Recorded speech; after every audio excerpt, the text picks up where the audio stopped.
3 U.S. Special Forces soldiers were killed and 2 more injured yesterday while on a training mission with the military of Niger. The soldiers were Green Berets, reportedly caught in an ambush near the village of Tongo Tongo, not far from the Malian border.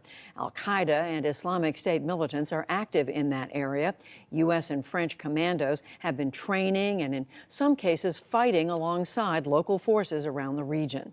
Joining me for more on the fight against Islamic militants in this part of Africa is Peter Pham. He's the director of the Atlantic Council's Africa program. Peter, welcome back to the program. We were just talking about this is the first set of U.S. casualties in this region. Tell us about the mission there. What are the U.S. troops and their allies doing? Well, we have for several years now had varying numbers, low several hundreds, U.S. personnel in Niger, doing 2 things primarily. One, operating a drone base in Niamey, the capital of Niger, and building another drone base in Agadez in the center of the country, which will be able to reach send surveillance into Mali and southern Libya. And the other mission has been training the Nigerian forces to stand up and fight these militants, as you mentioned, from both al-Qaida linked groups and Islamic State linked groups that have been crossing in this region and increasingly carrying out violent attacks. So they're there because who is the enemy there?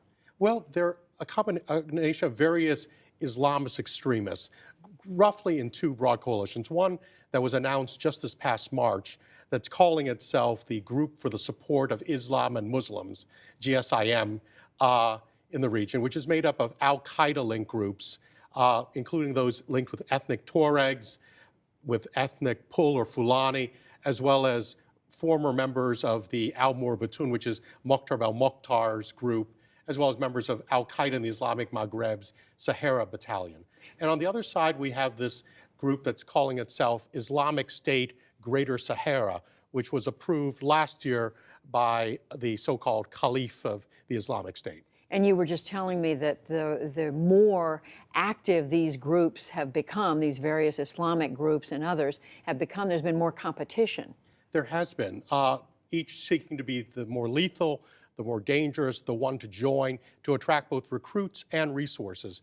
And in fact, the leadership of both groups, al-Qaida and the Islamic State, have withheld approval of the local affiliates until they've shown themselves. For example, the Islamic State affiliates were not approved until after the attacks in Burkina Faso last year, for example. So specifically, what are the U.S. troops, and we were talking French troops there as well, what are they doing? They're training, but they're doing more than that.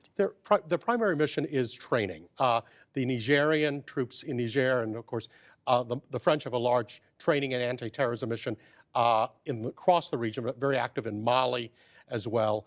And so it's a training mission, but it's also providing ISR, intelligence, surveillance, and reconnaissance to the allied governments in the region as well. But primarily it's training. There certainly, when you're out training with these allies, there will be occasions when you enter into kinetic operations with them, but that's not the primary focus. And we see now what happens when they do get out there. But we know there's a drone base in that area, which is, I think, what you're referring to. Yeah, there's a drone base in Niamey, the capital of Niger, and one that's almost complete in Agadez in the center of the country.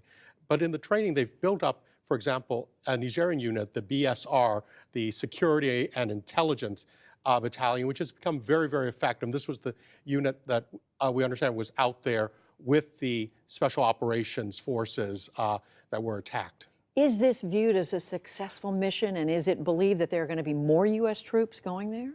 Well, it's been successful insofar as we've stood up local partners who are now beginning to take the fight out. That's the success. But this is something that the international community has to invest in building up the capacity of the countries in the region. Recently, during the United Nations General Assembly, Secretary General Guterres convened a meeting of the presidents of the region plus other international partners to look for ways to better integrate. The area where this attack took place, Tonga Tonga, actually was perhaps the site of attack because it's the tri-border region of Mali, Burkina Faso, and Niger. And these militants use these borders, fluid borders, moving easily to stay one step ahead of forces pursuing them. And this is one time when it certainly ended in tragedy for the U.S. forces and others. Peter Pham, we thank you very much. Thank you.